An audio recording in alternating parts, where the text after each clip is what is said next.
Welcome back to the second episode of the Old Timers Comic Book Show, where we're not old, but the comics are. Joining me again from across the pond are two of my favourite people discussing some of our favourite things, all the comic books. First up, host of the No Prize podcast, it is the Professor Bud Young. What's up, Johnny? Hey! You know what? I really kind of like it that you're introducing me.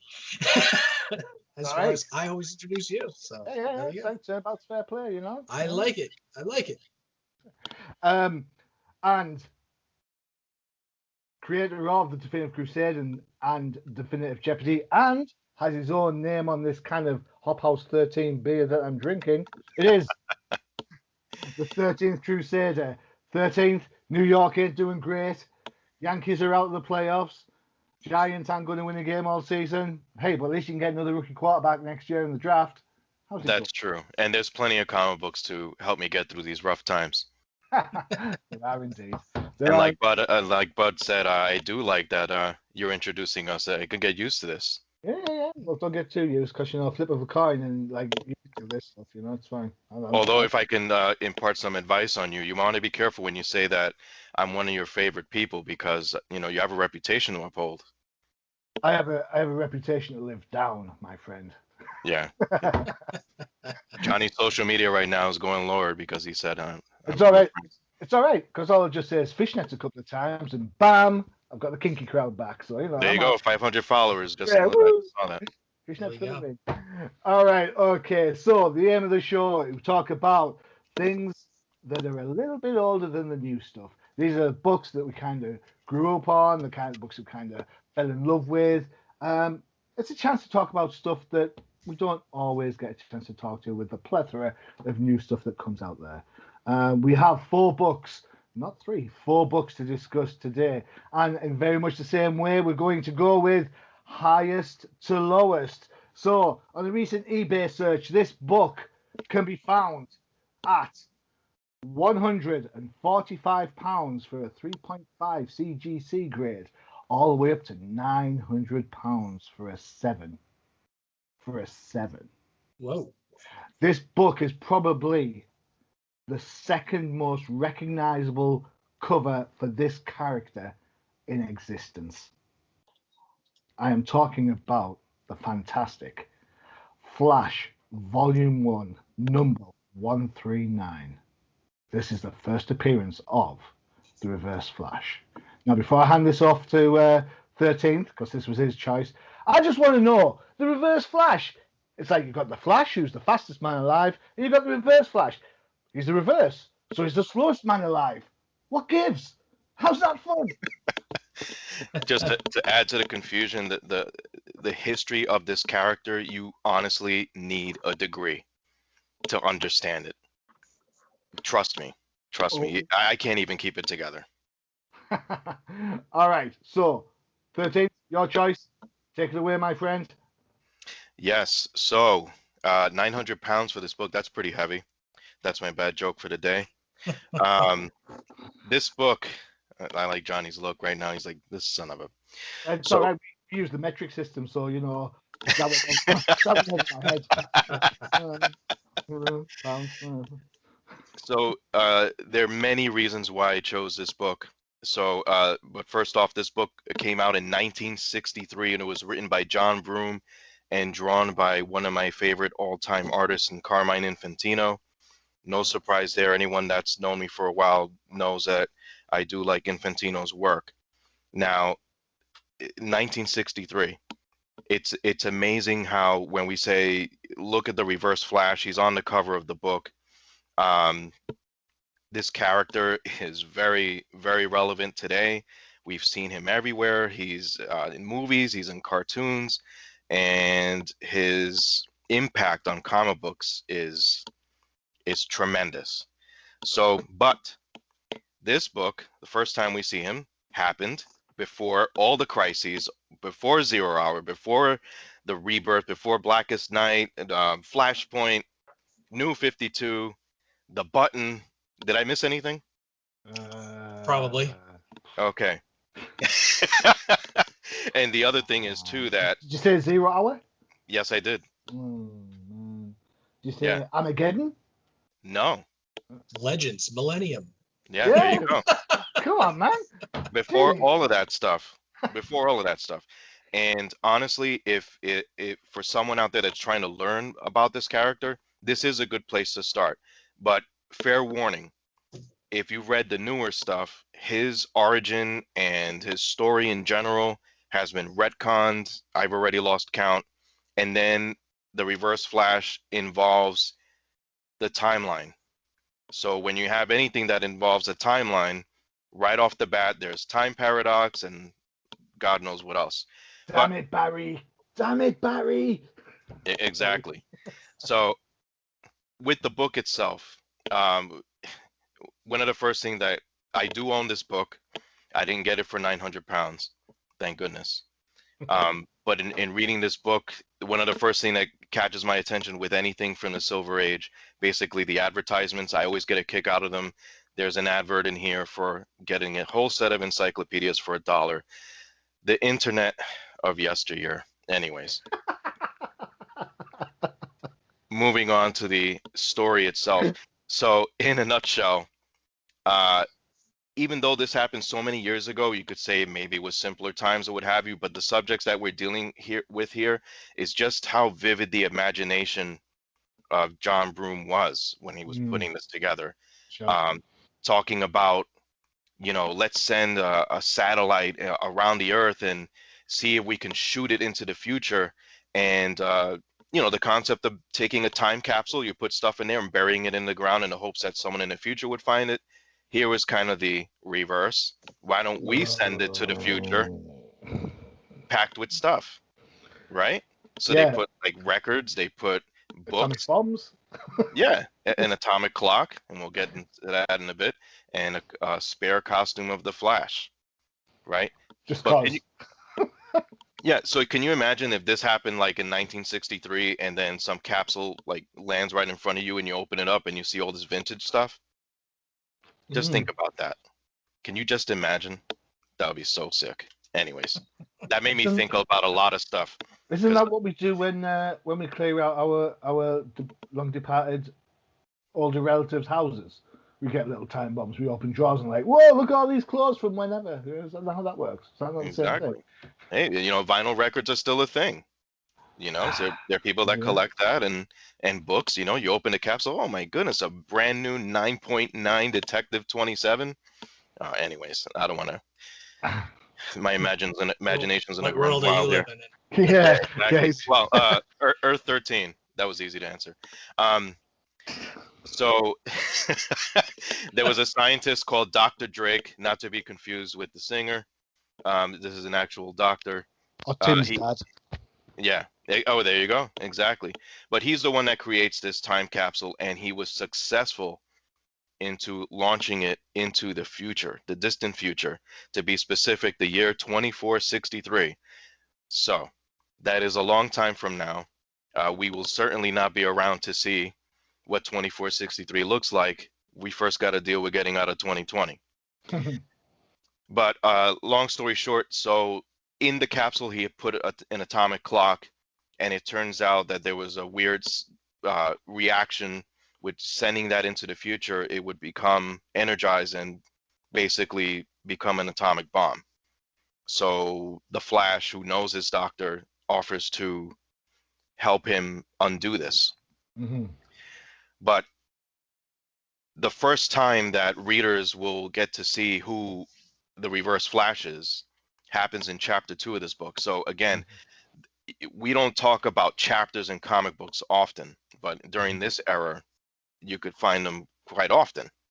So in chapter 2, you see the Reverse Flash. So a little background on him, pre-crisis origin. He was known as the Professor, not to be confused with today's Professor Bud Young. Really? Are you sure? Yes. I think the professor can run dead quick. Professor, run to the fridge and get a beer. And go again. I didn't see him move. Did you see him move? That's how fast he is. Yeah. Well, He's back already. I am. I never left. So he was just a thief known as the Professor, But then he encounters this, the time capsule pretty much landed in front of him, and it opened, and he saw the spare costume of the Flash. He, I love this era because it reminds me too of like the old Batman shows where everything is clearly labeled. So Yeah. of course he looks at the Flash costume, and on it it has a, you know, taped piece of paper, genuine Flash uniform. Wow, just to take the mystery out of it. Anyways, he takes the costume, and although he's pretty much a petty thief of that time, he actually has genius level intellect, and he manages to figure out how to piggyback on the Speed Force trail of the Flash and replicate his powers through the suit. This is through the suit. And then he starts committing crimes in the future. So that's the background origin story of the professor. And because he was zooming around, and the name stuck, Professor Zoom. And the Flash does manage to use the cosmic treadmill, a very famous piece of equipment in the DC universe, to go into the future, find that atomic clock, which is now an atomic bomb, and then he learns that this crazy guy took his costume and replicated his powers. And the insult of dyeing the costume the reverse. I have to be the reverse of everything the Flash. Yeah. Slow. Yeah, exactly. But yeah, so Flash, the Barry Allen Flash, encounters the reverse Flash for the first time in the future. Cool. If that makes sense. Yeah. Long story short, the Flash does manage to stop Professor Zoom, and obviously he finds the atomic clock and brings it somewhere safe so that it can be detonated. Perfect. I think what makes this story interesting is just the character in itself. You can kind of see that far in the future, people didn't forget about the Flash, but at the same time, it's like they this guy picks it up and he's like, what can I do with it? And let me add my science to it and replicate his powers. Yeah. I thought it was interesting, and the impact of this character, like I said, throughout time, both literally and in the comic books, it's bar none. He's definitely one of the top villains of the DC universe. There's no doubt about that. I agree with that totally. Was the speed? I can't remember. Professor 13, maybe you can help me on this one. Was it determined at this stage in 1963 that it was the Speed Force that was given Barry Allen this speed? Because back in the day, it was the chemical explosion with the lightning blast. I don't think the Speed Force came into it till much later. No, that's correct. I said Speed Force because that's what we know now, but back then you're absolutely right that it was all chemicals and radiation and... Yeah, because in the 60s, man, it was all about chemicals. I think the Speed Force was Jeff Johns' creation. Correct. Okay, cool. Yep, much later on. Yep. Okay, so there was one part of the book that I got a kick out of too, where when Flash is running around in the future, this is his first experience in 2463, and he sees a newspaper and then he's like, a newspaper in color? I thought that was... That was fascinating. Yeah, took them 500 years. Yeah. Ironically, the comic is in color, so it's like, hello, look at your head. All right, okay. I've got to be honest. I am not a huge Flash fan of this era. All right, I know the importance of it. I get it. I think there's a lot of sci-fi in this, which is pretty much also where Batman was back in the 60s. Yeah, there's a lot of hang-ons. Professor Zoom, the Reverse Flash, Evil Dawn, or however you want to describe it, whichever iteration we're talking about. Massive, massive character. Love the cosmic treadmill. Professor, what did you think of this classic Silver Age piece of DC history? So I'm a gigantic fan of anything Silver Age. This book, and a lot of DC reads a lot older than it actually is. I think like the 1963. When 13, when you said 1963, I was like, what it was like. I was expecting like 57, 58, Hmm. you know, Yeah. but now what you're thinking about when you're reading this comic book, Marvel's already coming out with Fantastic Four, Spider-Man, Avengers launches in 1963 with Daredevil and stuff. So you're thinking about modern comics where this is the shift, right? This is the shift where DC readers or comic readers are shifting over to Marvel. And here is where I see DC still kind of mired in their own history and their own way of doing things, and they haven't really changed what they're doing to get more fans. I And think go ahead, Joe. I think it's a valid point that you make, because obviously Marvel came out and it was a whole different brand of comic book. But I think you're underselling the Barry Allen Flash a little bit Right. here, because Well, remember, this is the second iteration of the Flash. let me We've already had Jake Garrick, so so and I'm saying so the first, if I had to choose a Silver Age DC book to read, I would choose the Flash even over Batman, because I love Flash's Rogues Gallery, and this is where they're introducing a lot of it. And if you look at the covers in this era of Flash, they're all classics. I mean, yeah, you look at them, you're like, oh, Grodd, Captain Boomerang, you know, Mirror Master. You know, it's like issue after issue of just classic Silver Age stories and villains, and I can't get enough of that stuff, and I loved it. Some of the plot lines in the I want to say the gimmicks that they use in this really don't hold up anymore. But this is kind of the reason why I love Silver Age stuff. To have 500 years in the future, and for them to be able to find a planet just full of weird 60s statues and Yeah, have it be the most newspapers. expensive things in the world. to travel to the future and end up with the Jetsons. You know, the Flash kicked off the Silver Age, and that was the Barry Allen Flash. And he was probably a character where almost every issue for a while it was a new villain here and there. He was a police scientist. It's a chemical reaction. He had a good cast surrounded by him, and then came Zoom. And you know, even though like a lot of these origins seem maybe simplistic, look at the impact it's had today with the character alone. So some of the things like with Zoom being from the future stuck around for quite a bit. All the retconning, the time traveling, like that's still there when you're talking about Zoom. And you know, one other thing I'll say is nothing says Silver Age comics more than the 4-color template that they use with the just the Right. primary colors: greens, yellows, reds, blues. And you know, you're looking at Professor Zoom, or I want to say Reverse Flash, running through the city, and the sky's like lime green. You know, it's just like, I love it. You know, it's you look at it today and just be like, what the heck am I reading? But here, it's just, I love it. So. I mean, that style of coloring made its way all the way through to the late 80s for some DC. So Yeah, Yeah. for sure. it's kind of the way to go. This was a book that I spent when the day came and I said, look, I do want to own this book because I do like this villain. It took me about 3 years to find it in the condition that I wanted. And I remember when I sat down and actually read the book. I'm an ink sniffer. I don't know if any of you guys are. I'm not ashamed to say it. 100%. Yeah, I loved it. I you know, holding the book in your hands, it's different than reading it digital or even getting a reprinted copy. So owning this book to me it was significant for me. And it's a significant character, and you know, you get to own that piece of history.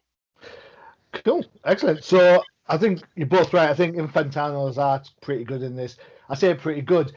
Personal choice, I prefer Infantino later on in his career. You know, when he was doing like some of the Star Wars stuff, where his art became more angular and a little bit more square. You can see hints of this in this book, but I think sometimes he tries to be a little bit too mainstream and not enough stylized that he would become down the line. A good read. I enjoyed it. I said this was the second most popular cover for the Flash. What do you think? What, in your opinion, what is that right? The first Earth 2 cover with him and Jay Garrick. That's the number one. That's no doubt. Excellent. I'm glad you could throw the showcase cover probably right behind it that kicked off the Silver Age with Barry Allen as well. Yeah, but yeah, I think that's your top three, definitely. Mhm. Oh yeah, no doubt. Yeah, for sure. For sure. Right. Okay. On to our second book. I've changed it up. I've gone Marvel. Oh dear, what's going on here? There's a book I've been banging on about when we've been on No Prize, and following the god awful 2020 mini event that happened this year, or was it last year? I can't remember. I think we talked a little bit, Professor. We talked about the original mini series, the Machine Man 2020 mini series. So we're going to have a look at issue number 1. There's one of 4. Issue number 1 is on the bidding sites at around £15. So this is a massively affordable book, especially as it has a first appearance in it. Boom, boom, boom. All right, so give you the stats. It's written by Tom DeFalco, art by Herb Tremp. Trempy. Whatever. With Barry Windsor-Smith on finishes. Barry Windsor-Smith adds the colours for all the 4 issues. I couldn't find the stats for the book, so I had to go to my original. So it's Michael Higgins that's on letterers, who looks a lot like he pulls a good Tom Wachowski. Can't even say that without looking at his words, style. But Professor, you're the Marvel man. Yeah. What do you think of Machine Man number 1? So look, I like Machine Man, but I've never in my many decades of collecting comics never really warmed up to Barry Windsor-Smith, and I'm sorry to say. I know that I know. Get out. Let me put it this way. He's an acquired taste, right? I mean, I don't think there's anybody that the first day they pick up a Barry Windsor-Smith book looks at it and says, "Wow, this guy's great." It took me for a long time to actually appreciate it. I've come to the point where his art doesn't bother me anymore. You know, it's good. That's a compliment and a half. Yeah. Hey, man, But I mean, look, high five. when you said it, you know, I'm just like, I'm looking at it, and I definitely I enjoyed it because I like Tom DeFalco. You know, I like him. He's definitely one of the writers of the 80s that I enjoyed. But as far as, you know, I don't know if you want me to take you through the issue, Johnny, but you know, let's just say I enjoyed seeing Machine Man. So, Well, no, when you said on TDC at the moment, when we talk about a book that we're kind of not massively impressed with, there's a phrase, and we use the phrase, "Oh, the colours are good." It's a book. Yeah, it's just a comic. Well, okay, so, it's like that then. All right, okay. Battle lines. Second episode in, and the battle lines are drawn. All right, that's cool. Well, let's say reading this book, if you read the more recent Iron Man 2020 from a few months ago, you have a little bit more of an idea of what's going on there, because Machine Man is used heavily, as well as Sunset Bane. And I don't know if that's the first appearance here that you're talking about. Sunset Bane was a character from the original Machine Man series. You have got to admit that this miniseries is better than the Iron Man 2020 bollocks. Oh, 100%. There you go. We'll stop there. This is why I'm doing this podcast, Johnny, is because I want to talk about books that I like. There you go. And even a book that's 30 years old that I'm mad about is still better than the crap we're reading There today. you go. Cool. So, excellent. Well saved. You can stay. It's fine. What? So, Johnny, why did you pick this book? Well, I picked this book because back in the day we used to get a Star Wars weekly comic, and the Star Wars weekly comic was built up. It's like an anthology. You got 4 pages of a Star Wars story, 4 pages of another Star Wars story from a different sort of point in time, and then the third story, which would have like 4 or 5 pages, would be something science fiction from Marvel. All right. And one particular time, it was this Machine Man story. And I've got to be honest, I looked at it the first time and I was like, you know what? I'm just not into it.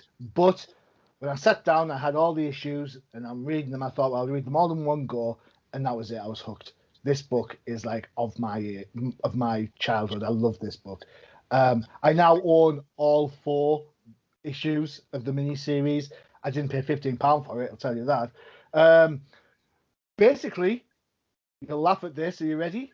I'm not trying to oversell this, but I think with your kind of opinion there, but I'm probably going to do this. Basically, this story is Captain America for Machine Man. Because it opens up, he's in a box in a junkyard, he gets reawoken in the future. Is that not Captain America? You know what? It is. Yeah. Different weather, but I could see it. Yeah. Okay. And then okay. And then he has to go and adapt himself to the current world. It's a bit of a techno world. The first appearance is Arno Stark as the Iron Man of 2020.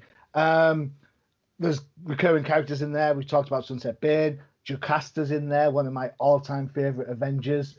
The art, glorious. I love it. When I look at this book, it feels like a mature book. It doesn't look like a standard straight-up superhero book, and that's what I like about Barry Windsor Smith. From this book on, he went on to do the Weapon X stuff, so that tells you. And of course, he's done a load of stuff on Conan before that.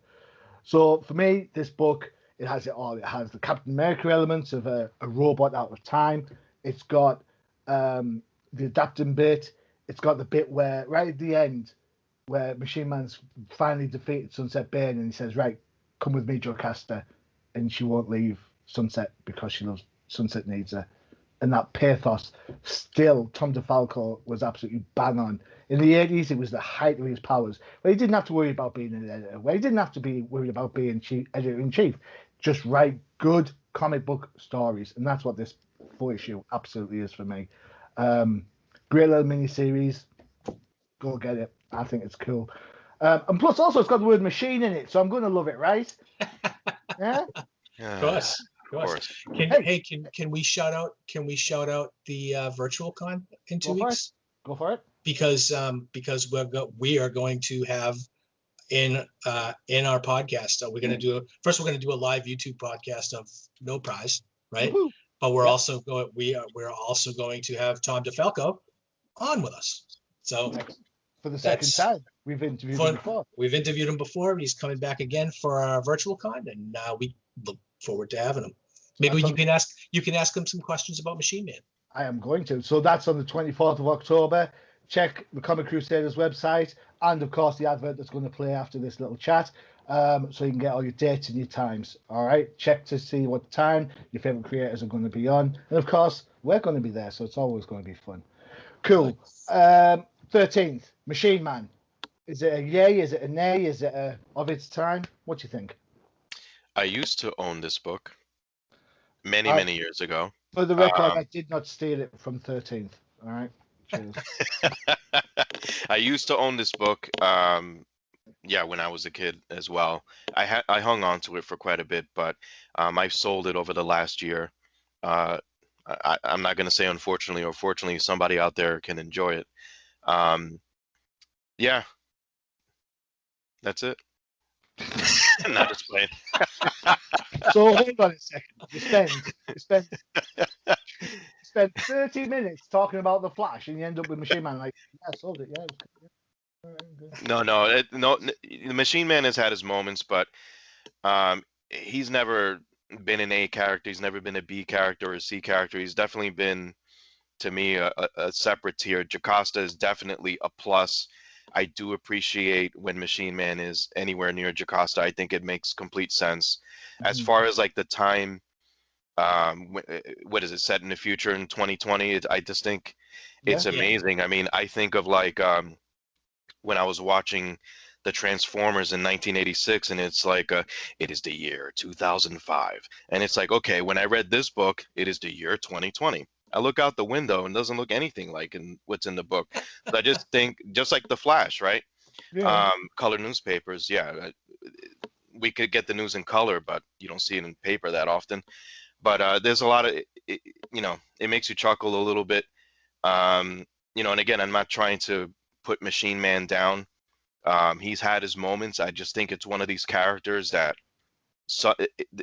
he's there for the picking. Like some creator could go in there and really, really, really do something with Machine Man and really bring him back into the fold again. And the other thing that you mentioned too with Arno Stark, I thought he appeared in an Amazing Spider-Man annual first, unless that was him appearing in his Iron Man 2020 armor. I don't know. You might have to correct me there, Professor. Am I wrong? I can't say honestly. So, I want to say Arno Stark first appearance was in the armor. I don't think he appeared as Arno before that. Mm-hmm. So yeah, but honestly, I really can't say. Well, according to the websites I looked at, it was the first appearance. So. Maybe the first appearance of him out of the armor. Correct. Yeah. Wow. So I want to say something about like when all these books that science fiction stuff that takes place in the near future, and that for some reason or another we're now here in the near future. That's one of the fun things I love about Silver Age books, when they talk about time travel and everything. Yeah. And they have them traveling to like 1986 or something, and like it's like 30 years ago for us, but 30 years in the future for them. And everything is so futuristic with flying cars and everything. And it is really kind of funny when you kind of look at it through that lens of how people 50 years ago thought we would be living today, and when it's really kind of still world without your window, right? With the exception of all the computers and pocket devices that we have.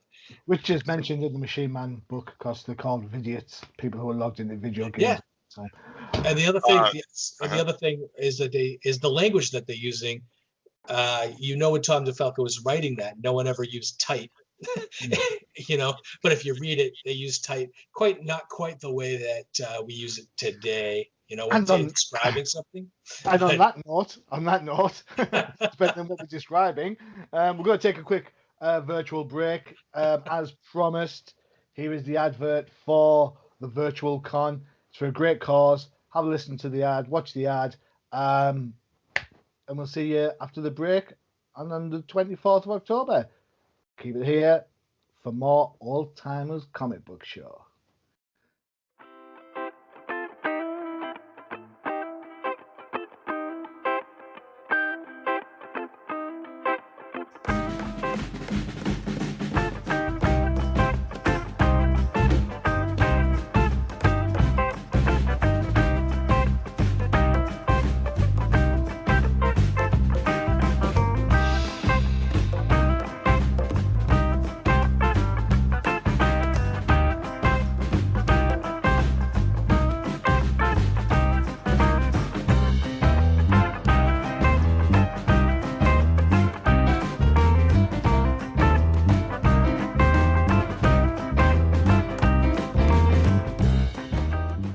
Welcome back to the Old Timer Comic Book Show. 13th, you have more Arno Stark information that you would like to tell us or inform us of? Yes, so because we were just talking about the first appearance of Arno Stark, and it was kind of like, you are correct. Machine Man #2, the issue 2 is the first appearance. There you go. Woo, you can't see it because of my great colours, but there you go, Machine Man #2. Yes. Very good. Very good. My little victory dance. Yeah, cool. All right. Okay. I'm going to pay for that later. I know. It's going to be a Jeopardy question down the line. In which All right. So 2 books left to go. Both of these are the Professor's choice, who's gone all rogue on us. He's gone all. Not only has he gone DC, he has gone possibly the biggest DC. All right. It's the newest of the books that we're looking at. We're talking about a 2-parter which involved Man of Steel #16, and for you nerds out there, that's Triangle #37. You can buy this book for £3.99. There you go. And of course, its double was Superman 72, which was Triangle 38. And you can get that for as little as £1.99 with free postage. So this is the Professor working for you, the fans. I'm picking affordable books for you. Yeah, we're not calling you cheap at all. Okay. Not that 900-pound gorilla in the room of Reverse Flash. I'm picking something that you can probably go down to your local comic book store and find in the quarter bin and have at it. Okay. Before we get into this, I know for a fact 13th and I have spoke about this storyline before on Definitive Crusade. Really? We've talked about it. We love this thing. It was a great choice. So, but Okay. have at it, my friend. All right. So, and so what made me pick this book is when we were talking in chat last week and you picked the Machine Man and then you said, well, Bud, you have to pick a DC book since I'm picking a Marvel book. And I was like, oh God, what the heck am I going to pick? You know, because I know I know a lot about all comics, but I'm a Marvel fan first and foremost. I dabble in DC. Is that like a euphemism? Yes, I'm a dabbler. That's what she Yes. Dabbling comics, DC, got it. But this book I picked was 1992, right? Yep. So early 90s. We're like 30 years past this now, and it was a weird time in my life. I was 22, and I was working at a fast food restaurant, and I was a manager. And this book came out and affected me just by the reading of it more really than any other book I'd read up to that point. I had previously really kind of just been looking at comics as an escape, right? Mm-hmm. And we all still look at comics as an escape, right? This actually kind of brought something I had been thinking about, and I'll tell you kind of my life experience here was when I was a manager at the restaurant. I worked with different kinds of people for all walks of life, and I never have a problem working with anyone. But I had this woman that worked for me, and she used to come in, and she used to have bruises, and never really kind of don't know how to talk about it. Didn't really know what to say to her, and I started trying to talk to her about what was going on. Because they were obviously not self-inflicted wounds that she was coming in with. And then one day she came in, she had a huge shiner in her eye, and she had, I knew that her husband was beating her, and I just didn't know what to do about it.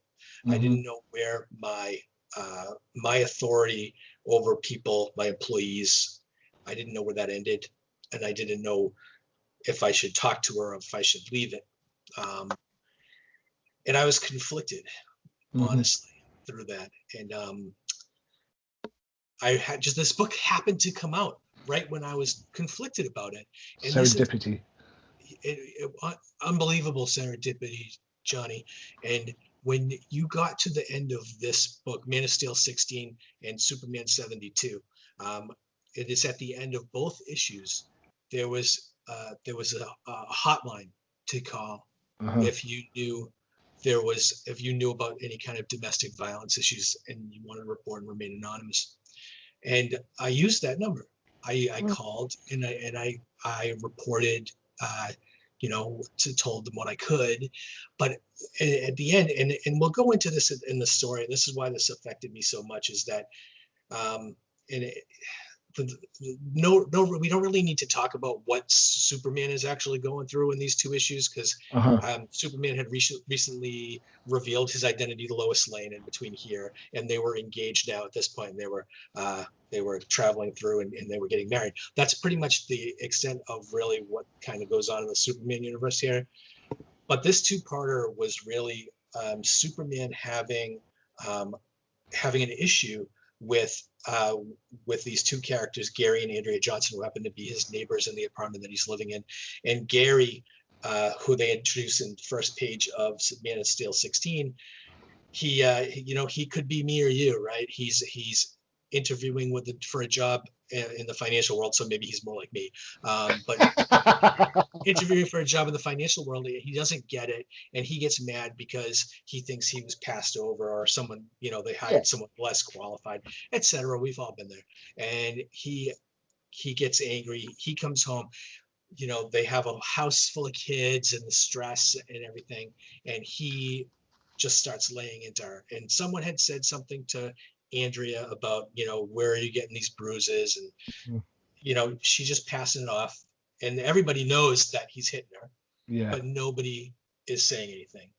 And so anyway, it gets into this where he's kind of laying into her, ends up, Clark had just gone to bed, and he gets woken up by the sounds in the next apartment over. So he's Superman. So of course he swoops in, saves the day, and ends up, threatening Gary to stop what he's doing. But then Andrea turns on Superman and defends Gary, which was really difficult to watch. But when you start talking about how this actually happens and how the victim protects the abuser, it happens all the time.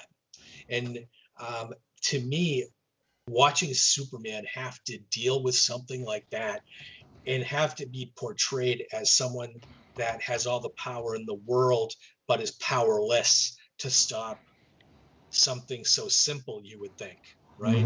And he spends these two issues really kind of conflicting. They actually go back and they explain how and this actually happened in the early issue of Action Comics.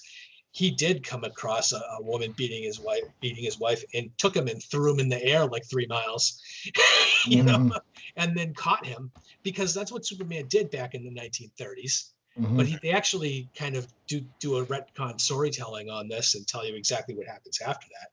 But to me, the most touching was at the end of this issue and at the beginning of the next issue, when he's actually talking to Pa Kent. Yeah. And he's having that conversation, and they talk about that time where I realized that I'm so powerful that I can, if I lose it, people are going to get hurt. Yeah. And that to me, and forgive me for talking about like Silver Age Flash stories. This is the kind of stuff they never ever talked about. Silver Age Superman stories, he's perfect, right? He's never wrong. Yeah, they all are. But this is the kind of stuff that, like, now here we're in the 90s, we're really kind of deconstructing our superheroes and talking about stuff. But this is one of the issues that really kind of had a super effect on me as a person, and whether or not we should stay silent or speak up, right? Okay. Nowadays, everybody says, see something, say something. Yep. Now, like this was the issue. This is where comics teaches you life lesson. And that I said, that I'm going to do something. I'm going to do something. And I even actually, and this is kind of funny, I told 13 about this. I actually wrote a letter. This is the only letter I ever wrote to a comic book company about anything. I wrote a letter to DC Comics about this two-parter and explained to them, what my situation and how I acted. And actually, if you get, I think it's Superman number 76 or something, the funeral for a friend arc after they do the death of Superman, which follows immediately after this. I actually had my letter published, and well done. And got what, if you remember, the Baldy Award that Mike Carlin used to give out in the page Superman for the best letter of the month, and I actually got the Baldy Award, which ended up what that is a handwritten postcard from Mike Carlin thanking me for writing in. And he actually, and I wish I have it upstairs in the attic, and I did look for it, 13. I did look for it. I couldn't find it. But it's up there. It's in with my copy of Superman 76. But my Baldy is in there with a note from Mike Carlin and talking to me about how difficult it must have been for me to write. But anyway, this is why I picked this issue. Like you said, you can go there for $1 and get it, and Yeah. it's really cheap, but it really, to me, it explains Superman's character in a nutshell. Perfect. Especially right now, right? It's Totally. kind of how he is today. A little And bit, yeah. yeah, it's some days you can't save everyone, right? Yeah. So that's, to me, Unfortunately. anyway. I've been talking for 6 minutes. Someone else tell me what they think about this book. So let's give some credits out. Man of Steel Okay, number yes, 16. sorry. That's fine. Man of Steel number 16 was written by Louise Simonson, who was on this book for God knows how long, doing a great job. Art was by John Bagdanov, with Dennis Janker doing the finishes. Letters were by Bill Oakley, and colours were by Glenn Whitmore. The Superman 72 book, which is the second part of this, was written by one of the most underrated writers that DC have ever had in Dan Jurgens, with art by Dan Jurgens, with finishes by Brad Van Kater. Letters are by John Costanza, and colours are by Glenn Whitmore. 13th. What do you think of this? What did you think of this two-parter? Is Bud bang on right? Is it quality? And for God's sakes, explain this goddamn triangle stuff, please. Oh God, I think we're gonna need a whole show just for that. It's dead easy, the triangles. Bud is definitely right, and before I jump on that, but that's good to hear that you tried to look for it. Let me know, man. If you need some help, I'll definitely drive on over and help you sift through all of your comic books. Yeah, I'm sensing a bit of a hit and run here. Yeah, I'll help you look at this first out there. A copy of Giant Size X-Men #1. Help lighten the load, right? What are friends for? Yeah.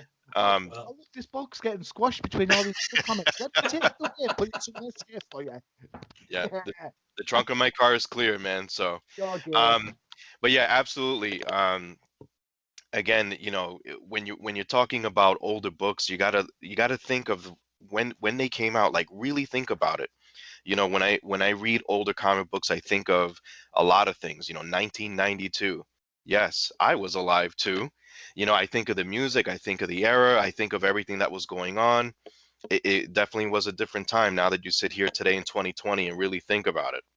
I wasn't alive in 1963, for those of you wondering when I spoke about Reverse Flash, but that's a story for another day.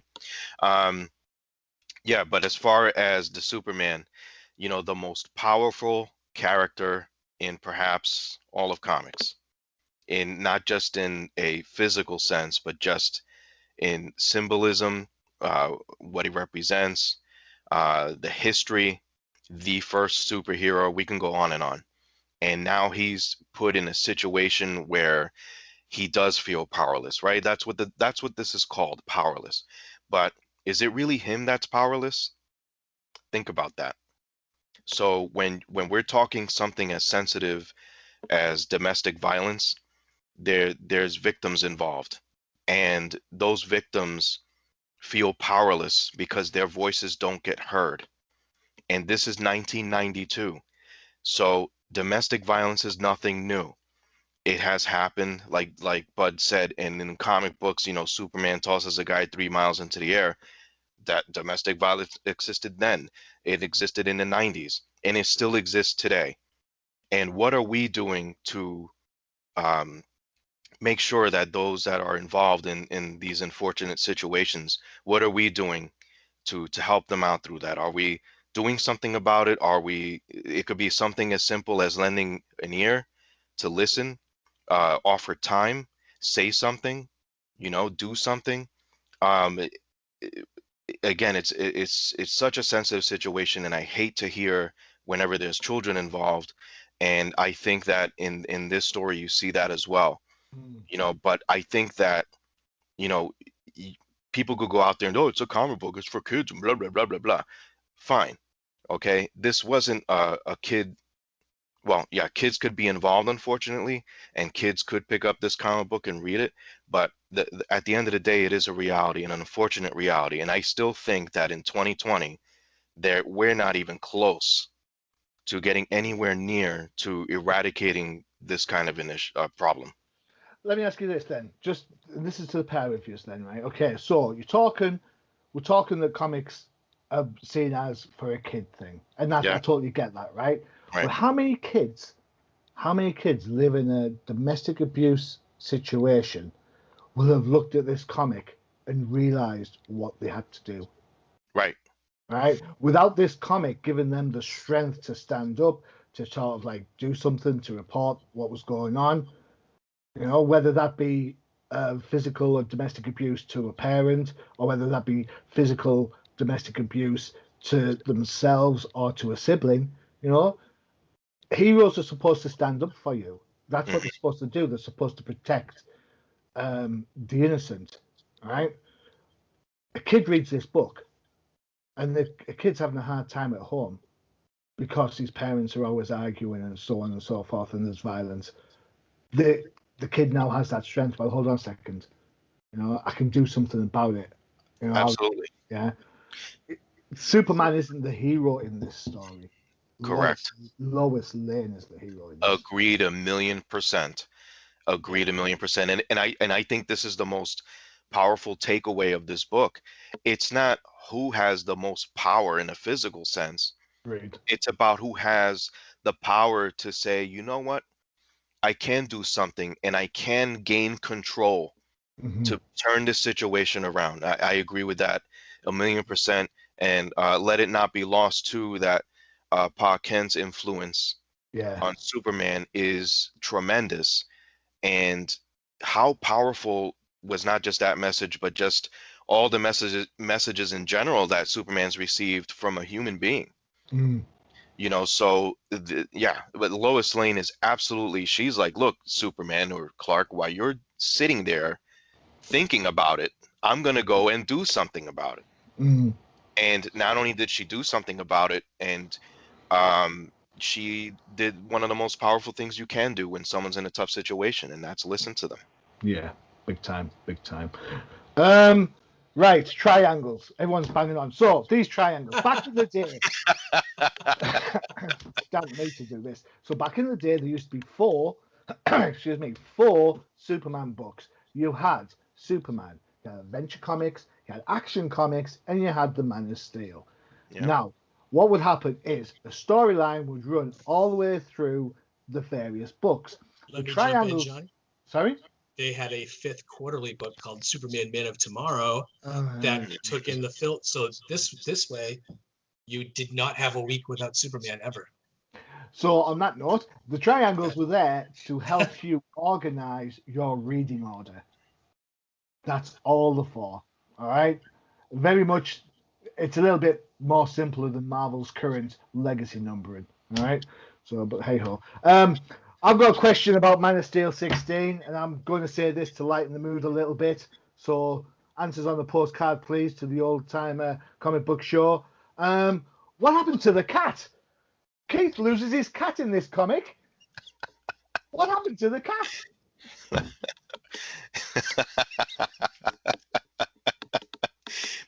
Where's Machine Man? He'll figure it out. Yeah. Cat is in a box. There's a team up. Man of Steel with Man of Steel. And who knew that Clark Kent slept naked? Never mind. Okay, cool. Oh boy. When you mention the triangle That's the other Man of Steel. Yeah, exactly.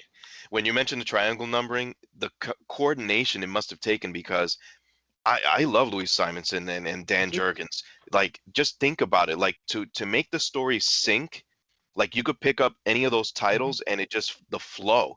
And it wasn't just for 1 or 2 issues. These runs lasted a while. God, yeah. So shout out to that. Compare writing teams now, right? Like when you think of X-Men, right? So Jonathan Hickman, who is like the head of X, but then he's got this little group of tribesmen writing X-Force and Marauders and what have you.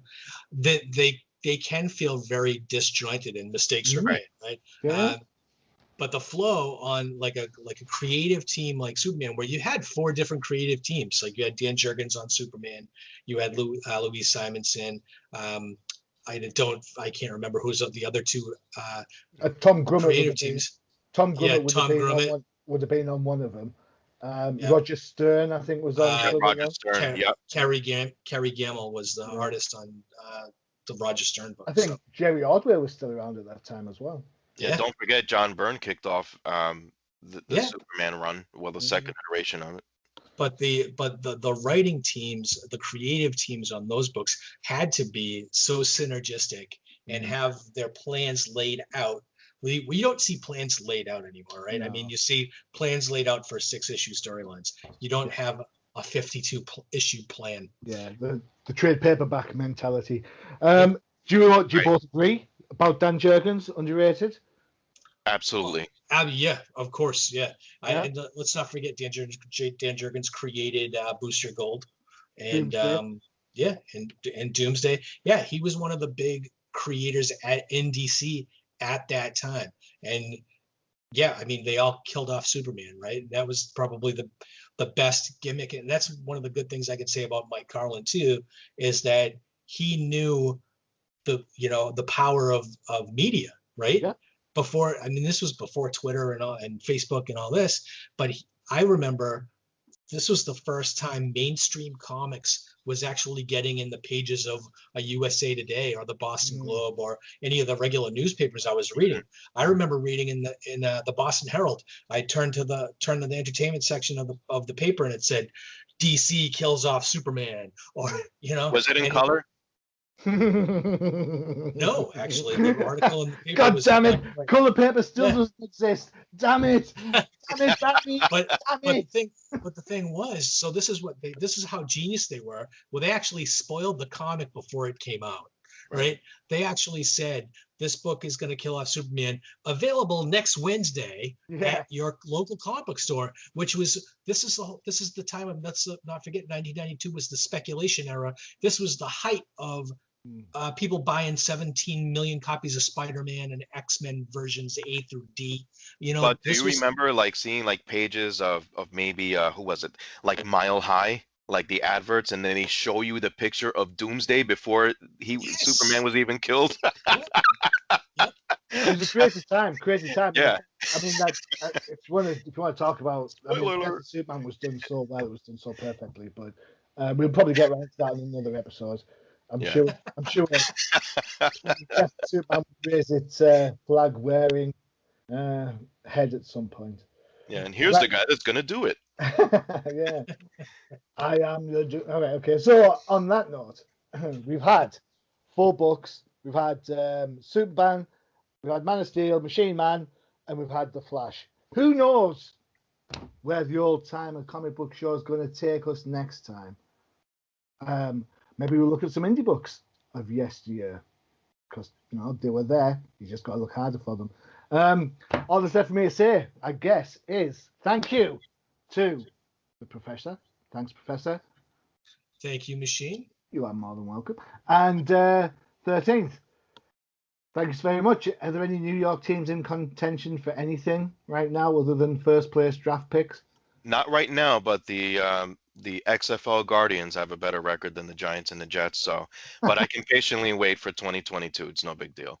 Right, I'm sure they'll still be with a better record than the Jets and the Giants by 2022. One of these days we're going to have to put our football jerseys on and just tear it up and see what happens there. I'm not wearing mine for a little while. my football jersey still has Brady on it. Yeah, you can wear your Gotham Knights shirt. Don't worry, I'll let you off with that. All right. So I'm joining the Machine Hughes. You've been listening and watching the Old Timer Comic Book Show. Stay tuned to UCPN for all your favorite shows, including Bud on No Prize Podcast. New episode up next week. There you go. That's out on New Comic Book Day. Of course, you've got CDC for the Definitive Crusade, and don't forget the virtual con at time of recording is less than 2 weeks away. Go check it out. All right, guys, thanks very much. Is it time for some football? I think it is. It is. Right. Have a good evening, and may fortune pay your teams a visit, especially the Patriots, because they have to get over the flu or something. All right, okay. Peace. All right. Adios. Hasta la vista.